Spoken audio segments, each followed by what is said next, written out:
يا صباح الخيرات ومساء البركات، عاملين إيه يا رجاله؟ طبعا والله انا ما نسيتكوش ولا ان انا ما اتكلمش، طبعا مش هينفع ما اتكلمش على الكلاسيكو ولا الكلام ده كله. بس انا قلت ايه، كل حاجه تاخد حقها. يعني الترند والتحفيل، طبعا انتوا عارفين التحفيل على مين. كل حاجه تاخد حقها. قعدنا يوم كامل بنحفل، قعدنا يوم كامل بنتريق، قعدنا يوم كامل بنسف وخدنا حقنا. ولو ان حته خدنا حقنا دي هنتظلموا فيها شويه لسه، يعني لسه ما خدناش حقنا. مش هو ده الماتش اللي خلاص يطفي النار اللي جوه. وبعدين بقى انا عايز اتكلم عن حاجه. ايوه انت، لا لسه انا هجيلك، هنتكلم عليك وهناخد وقتك وهنتكلم براحتنا. انت كل مره بتزيد على نفسك وبتعمل ترندات على نفسك وبتاخد على قفاك في الاخر. يعني انت ما اتعلمتش لما اتكلمت على عمك، يالا. اتكلمت على عمك وخدت على دماغك في الاخر. ما حصلش اي حاجه غير انت بتاخد على دماغك في كل مره بتتكلم وبتزيد وما بتتكلمش باحترامك وبادبك. انت لسه عيل، نفسي تفهم، انت لسه عيل. يا ابني انت 18 سنه دي في مصر، انت لسه مطلع بطاقه اول امبارح صباح الفل. لازم تزيط يعني. اي نعم، انا ماشي واحد من الناس ما كنتش عارف اتوقع نتيجه الماتش، لان انا متعود على برشلونه اللي بقالي موسمين بتفرج عليها. اي حد بتيجي قدامه بتخليه بس يجيب جون، بتخش الشوط الثاني بتجيب اربعه وخمسه. انت انا يا معلمي، برشلونه مش دي برشلونه انا داخل مستنيها. ماشي، انا ممكن هسمع دلوقتي انتقادات اراء كتير كمشجع برشلوني او كمشجع مدريدي. ولسه اخر انتقاد والله سامعه من ساعتين يعني. قال ايه؟ الريال كان داخل خايف. اه انا داخل خايف هعمل اللي عملته فيك ده كنت طول الماتش ولا ايه؟ يا عم ماشي، خلينا داخل خايف. انا كمشجع انا خايف من الماتش، ماشي، ما كنتش عارف اتوقع. لان انا كنت ما توقعتش الاداء اللي برشلونه طلعته ده. مش ده اللي انا كنت مستني اشوفه في ارض الملعب اصلا. برشلونه نسيت تضغط، ولا هو ده النجاسه؟ واحد نجس فنشر النجاسه في الفرقه كلها. ايوه، هو الكلام عليه، هو الكلام عليه، هنتكلم عليه براحتنا. عزيزي المدريدي، عزيزي المتابع، عزيزي البرشلوني، مش شرط تكون بتشجع حد فينا او تفهم كوره عموما. الماتش كان رايح في رتم وسيناريو تاني خالص.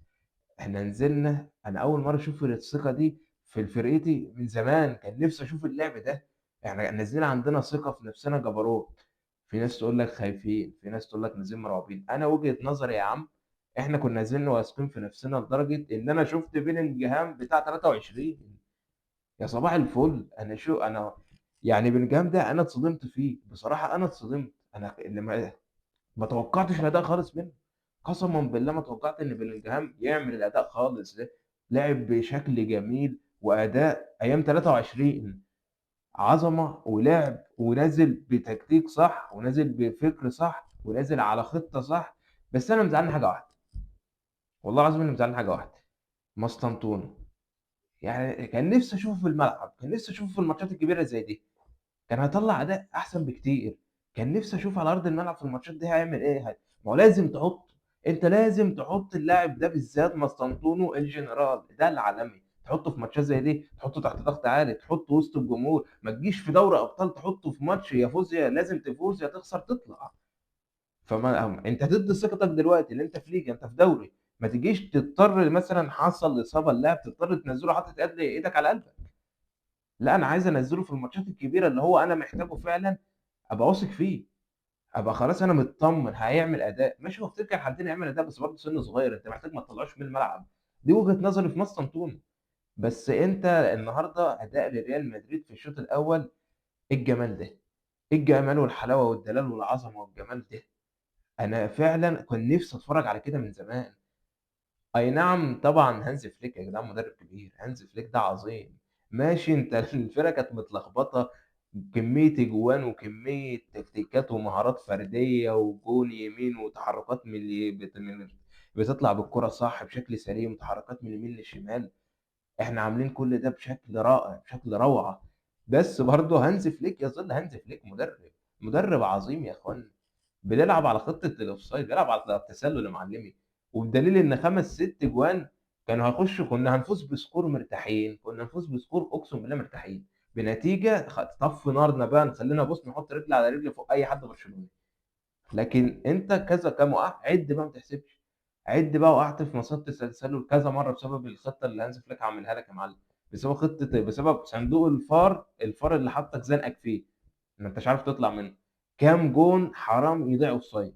انت كان الماتش رايح في سكه 5-6 مرتاح، على عكس ان الفرص دي لو كانت مع برشلونه، انت ما تحسبش بقى، ما تحسبش بقى كام جون هيجي فيك يا معلم. ما تدورش، لا فعلا ما تدورش. وطبعا العامل الاولاني اللي هو التسلل، مسات التسلل، وطبعا وقعنا فيها كتير، والاجوان طبعا على قدنا كلنا. النقطه الثانيه برضو اللي كانت ساعدت بص، انها تقوم برشلونه. قسما بالله برشلونه كانت رايحه في فضيحه بعد تسلل. لو ما كانش فيه تسلل والاجوان دي، يعني مش هنقول كلها دخلت يا عم، بس تشيزني الحارس ده عالمي. قسما بالله نجت برشلونه من الفضيحه مع الاوفسايد. مع الاوفسايد وتشيزني، برشلونه كانت هتطلع بسكور فضيحه فضيحه، ايام ما كان بتحط علينا من اول كلاسيكو خسرناه لحد الرابع يعني. لما كانوا بيعملوا بيفرشونا في ارضيه الملعب كده. بس ماتش، انا اتصدمت من بلينجهام. بصراحه خلينا نتكلم في الحق يا رجاله، انا اتصدمت من بلينجهام. انا شفت بلينجهام نازل، انا لطمت وصوتت وما هقفل الماتش وما لا. انا يا اخي، ايه اللعب ده كفايه الجون بالاسيست، لف كده عالمي. هو ده الاداء، بس المشكله ما بيدومش. انت لو ترجع وتقف على رجلك هنتبسط كلنا وهنحتفل بقى، وبص، دوبامين ونيكوتين وكل حاجه هترفع لفوق، هنتبسط في سعاده طبيعيه يا جدع. خط الوسط بقى ده اللي عجبني، اللي ظبط الفرقه بصراحه، ومن وجهه نظري اللي انا كنت متوقعه وحلفت ان هو لو ما نزلوش هنخسر. انا مراهن عليه اصلا من زمان، بس مراهن بالكلام اعوذ بالله، انا ما نراهنوش على كلام حاجه حرام. كامافينجا ده انت يا معلم، ده اللي والله العظيم دي وجهه نظري كانت صح، انا فعلا كنت وجهه نظري فيه كانت صح. ده اللي ظبط لك وسط الملعب، ده اللي ظبط لك اللعب، حسيت اللعب ماشي سلس، حسيت اللعب في اريحيه. اردا جولر بيلعب في مكانه وفي مساحه وبيتحرك براحته وفي المكان بتاعه. وعندك يا معلمي مين؟ بلينجهام بيلعب في المكان بتاعه. هو ده المكان اللي بيحبه، هو ده المكان اللي بتلاقي فيه بلينجهام فعلا، والدليل اللي احنا شفنا النهارده بلينجهام بيلعب ازاي. كامافينجا هو الترس بتاع الفرقه، هو الترس اللي اتحط مكانه صح مشى الفرقه كلها. تعالى بقى نتكلم على غلطه اردا جولر. انا مش فاهم انت كان دماغك ايه يا اردا جولر وانت بتعمل الغلطه دي بصراحه. بس مهما غلطت انا مش هقدر الوم عليك، ما اقدرش الوم عليك. اغلط براحتك يا حبيب اخوك، بجد والله. غلطه تشفع لك عادي، اللي انت عملته كله هيشفع لك بسبب غلطه، وبعدين غلطه عادي مش مشكله. لكن كان ايه في دماغك انا مش فاهم. بس غلطه برشلونه استغلتها جابوا جول مش مشكله. بس عمل اداء حلو، وحاسس والله ان الماتش اللي فات مأثر على الماتش ده، انه تعب جامد الماتش اللي فات. وبصراحه بقى الدفاع، تعالوا بقى نتكلم عن الدفاع. انا شفت دين هايسن، انا اتبسطت. انا شفته كده انبسطت بصراحه، بيني وبينكم انا اتبسطت. كاريراس، بلاش، لا نبدا بكاريراس بقى، نتكلم على كاريراس الولا لامين يامال. انا ما شفتكش، كاريراس كان رابطك في الجزمه. قسما بالله انا ما شفتك عديت منه كده، كان معلم عليك. اللي يقول لك بقى انت، اصل انا بسمع اراء كتير، انا قعدت اليوم كامل ده ما صورش عشان اسمع اراء البرشلونه، اسمع بقى الجماهير بتقول ايه. متعوني، انا عايز اشوف صياحكم بقى. اللي يقول لك كاريراس مين يا عم اللي ما كانش بيطلع، انتوا نازلين تضربوا في لامين ونازلين تتعاركوا مع لامين.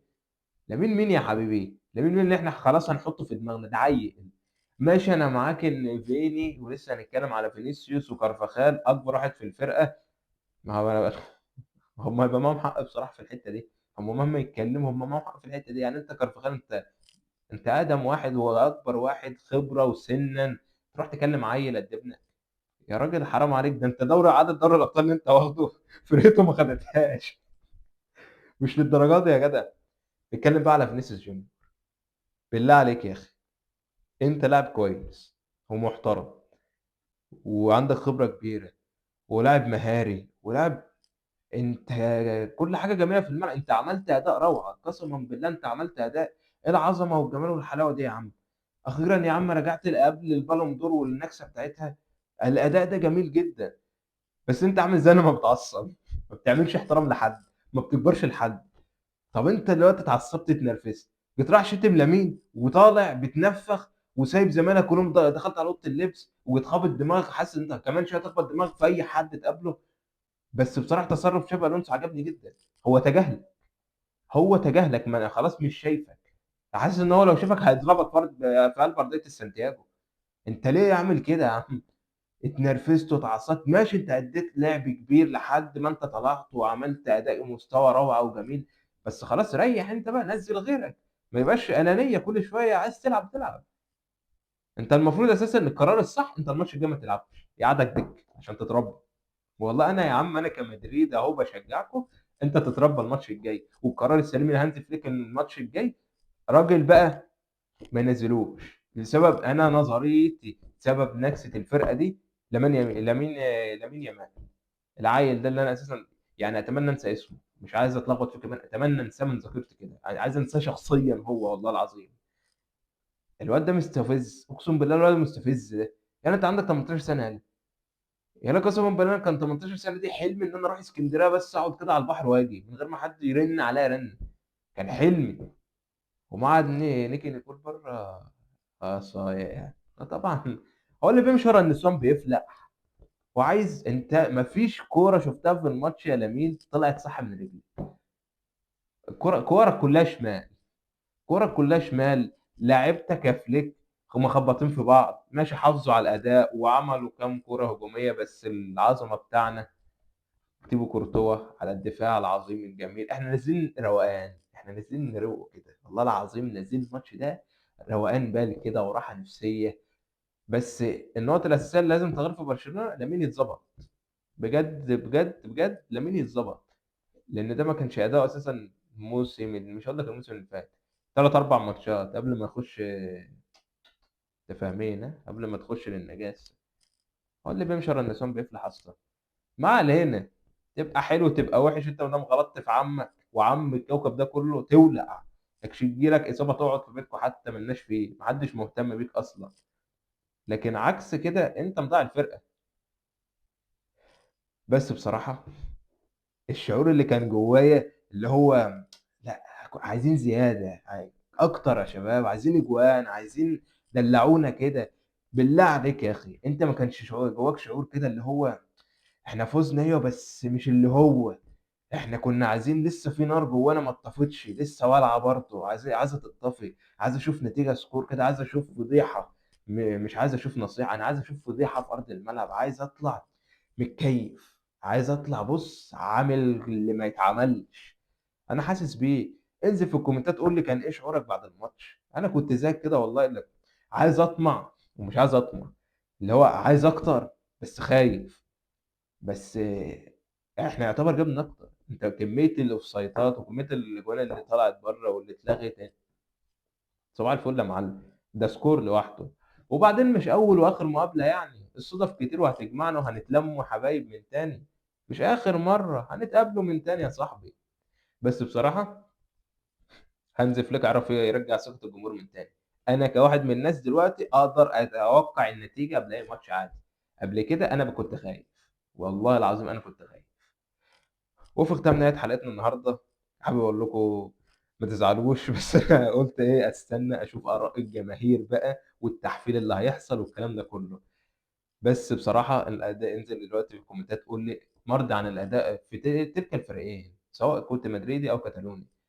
إيه رأيك في أداء فرقتك والنتيجة اللي كنت تتوقعها قبل الماتش إيه؟ وأداء فرقتك بعد الماتش احكي لنا إيه اللي أنت شايفه المفروض يتغير في الفرقتين والمفروض يثبتوا عليه. ما تنساش اللايك والسبسكرايب وتفعل زر الجرس عشان يوصلك الجديد أول بأول. وانتظرونا الحلقات القادمة. سلام.